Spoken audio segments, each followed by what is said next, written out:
nearing the end of the third week of February, the month when I decided to make a public journal detailing my practice goals.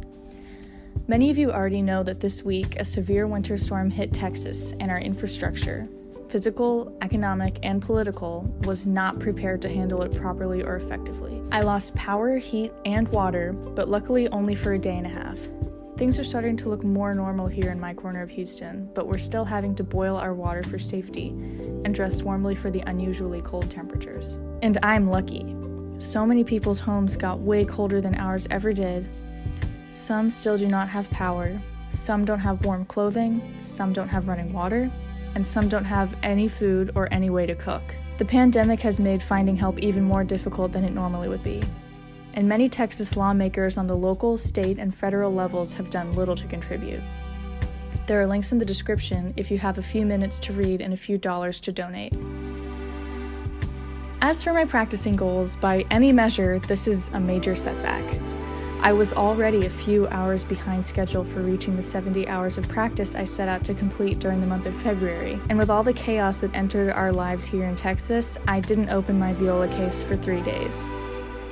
When you have to eat cold, canned food for dinner in the dark, the last things you can possibly think about are self-improvement and the grind toward meeting and surpassing all your personal goals. Not to mention, I didn't want to risk damage to my instrument by getting it out in my unusually cold and dry apartment. Maybe a previous version of me would consider my unwanted break a failure. To call it a break is really dishonest and unfair to myself anyway. A break is supposed to be a time to rest and recharge for when the work begins again. I didn't predict this days-long time away from my instrument, nor did I choose it. I wasn't relaxing, and I honestly do not feel recharged.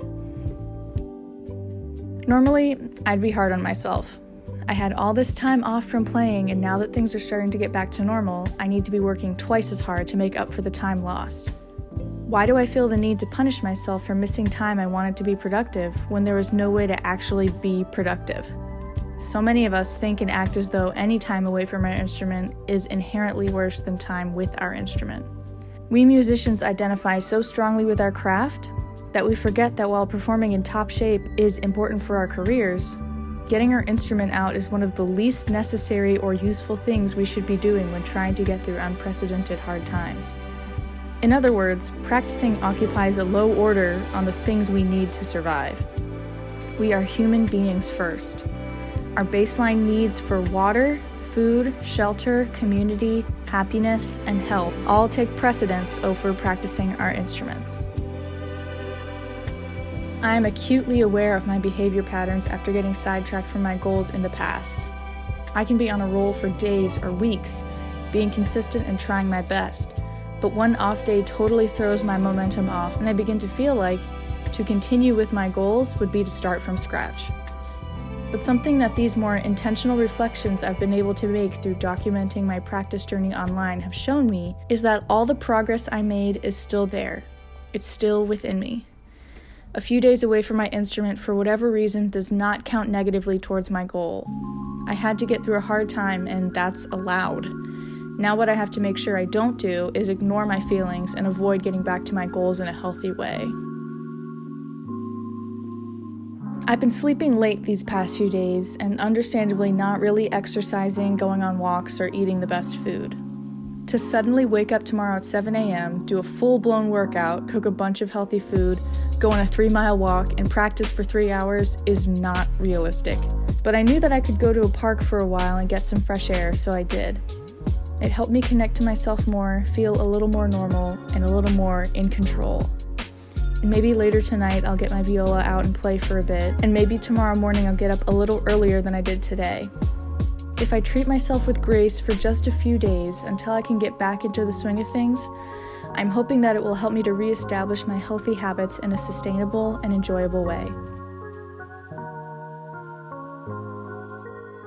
Even if my setback wasn't caused by a horrible statewide disaster, I would still want to offer myself the same thoughtfulness and kindness to reflect, recover, and take adequate time to pick up where I left off. You don't need to have gone through tremendous hardship to deserve self-love and time to recover and get better. To anyone out there who's experiencing a setback with your goals, Know that the ideal that we all have in our head of one day finally practicing 5 hours every day, getting up early, and feeling great all the time isn't realistic. Even if you can't plan for it, know that there will be times when other things in life take more precedence than your instrument, and that is okay. You are not getting behind, getting worse, or losing your progress. Listen to your mind, your body, and your emotions. Give yourself what you need, and begin to slowly get back on track when you're ready. I really doubt I'd make it to 70 hours of practice for the month of February at this point, so I'm lowering the goal to 60 hours. It's attainable and hopefully will push me in a positive way to reconnect with my viola more and more as the next few days go by.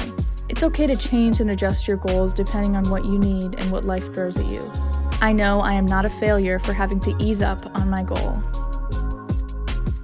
Thank you so much for watching and following my journey to becoming a better musician and happier person. If you'd like to follow me on Instagram, here's my handle. Check out the description box for some of my recent uploads and links to help those in need in Texas. And subscribe if you'd like to see more videos like this. I'll see you in the next one.